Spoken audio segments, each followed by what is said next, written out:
some exciting data of how the reservation policies in central universities have been implemented. See, as you all know that every central universities have a mandated reservation policy of 15% for SCs, 7.5% for STs, and 27% for OBCs. Now, roughly there are around 40 central universities, but we are going to discuss only about 29 central universities here, which the data is available here. And then, so out of this 29 central universities, what is noticed is that only one Hyderabad Central University had enrollment ratios of SC, ST, OBCs more than the reserved seats. So I'm going to explain this in a more detailed way using a concept, and the author here uses a brilliant technique called Reservation Implementation Index. So he has brought in something called a reservation implemented or not. I will explain this with a very simple example to you all. Like, for example, for SCs, the total reservation achieved is, let us assume, 13% in one of the central universities, while the mandated reservation is 15%. So what is RII, Reservation Implementation Index? The Reservation Implementation Index is 13 by 15. That is 0.867, which is less than 1. Now, if the achieved value is 5%, what will be the RII? 5 by 15. So that will be 0.3, which is very, very small. Now, the optimum policy is 15 by 15, that is 1. So, if the representation is achieved more than 20%, so if there are 20% SCs, what does that mean? 20 by 15, 1.33.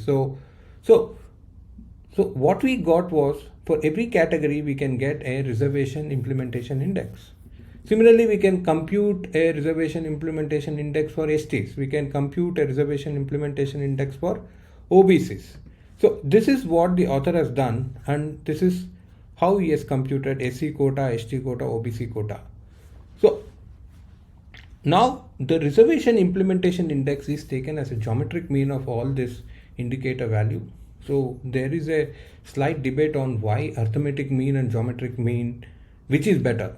So now globally it is now understood that the geometric mean is a better indicator for such skewed data or anything. Like, for example, geometric mean gives a better understanding of how the indices are working. So even if you take the human development report, most of them use the geometric mean. So using that, we have, the author has stated that the reservation implementation index, the geometric mean of all the reservation implementation index, gives a better indicator. Now what is the broad interpretation of RII? So if the RII is less than 0.5, then the reservation implementation is very, very bad. Now, if the RII is between 0.5 to 1, then the implementation is average and probably in line with the policies. RII above 1, it's a great implementation, and many SC, ST, OBC students actually are taking merit seats in this.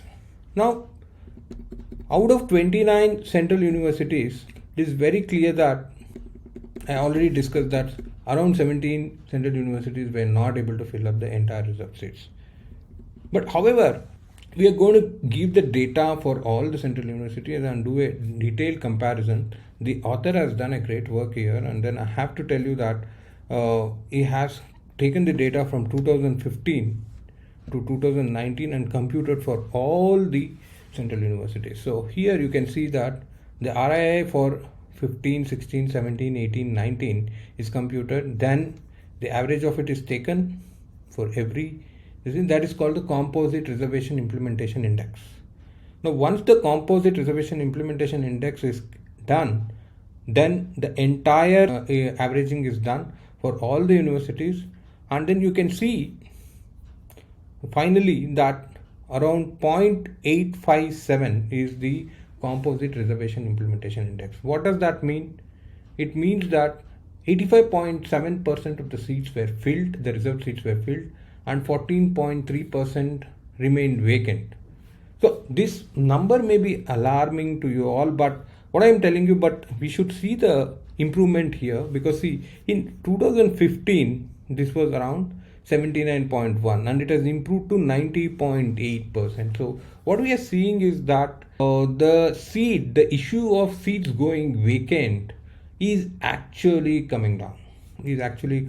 And then more and more seats from the reserve category is getting filled up, and this is actually a great thing to happen for reserve categories, because the pool of graduate students are actually increasing in these categories, and this will be very important because these students will be more competitive, and then they will get into top examinations with higher cutoffs, and most of them may also make it into merit list without any reservation.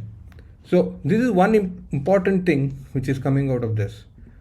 Now if you see here, however, in this, like this group, the top group, which is less than 0.5, so you can see the Central University of Kashmir, Maulana Azad National Urdu University, Garhwal University, Central University of South Bihar, Central University of Tamil Nadu, all have less than 0.5.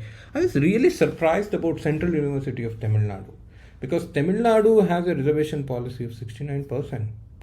But surprisingly, we see that the CRII is very less. It's the reserved category students seats are going vacant here, and that is something very much surprising to me. Even in University of Delhi, it is around 0.7, but you must see. But if you see, I'll come to University of Delhi later. If you see Central University of Tamil Nadu in 15, it was very, very low. It was only 27.1% of the reservation was given, but it actually increased to 1.001 in 2019. So what has happened is the representation in Tamil Nadu, Central University of Tamil Nadu, was very, very less initially, but now it has increased to 1.001. So this is actually good according to me, but the reasons why the seats were not filled up should be examined. So we need to see why the seats were not filled up earlier on in 2015. 19, it is getting filled up. So most of the organizations have started doing well, except few organizations like, for example, Central University of Kashmir, Maulana Azad. Like, these universities are minority institutions, and then they are protected under the constitution that reservation policies are not applicable for them. So Kashmir again was a very autonomous state, and then but however now the policies are changing here. So in the coming years, this may actually improve. Now we have to say that, see, this data is still 2019. Now if you look at 2023, probably this might have increased much better. My estimate is that the CRRI for all the central universities may be around 0.9 presently, because if you see this year, every year it was 0.9 in 2019 itself, so now it might have gone up to 95% complete. So the most of the reserved seats might be filled up in the current year. Now, however, my interest was more in the other universities, especially the bottom ones. If you see here, the Jawaharlal Nehru University gave more seats to SC/STs. That is, their CRI is more than 1.032. Then similarly, the case for Indira Gandhi National IGNTU, where it is 1.573. Then Hyderabad Central University also was very good with 1.206, and so on. So there are many universities where many students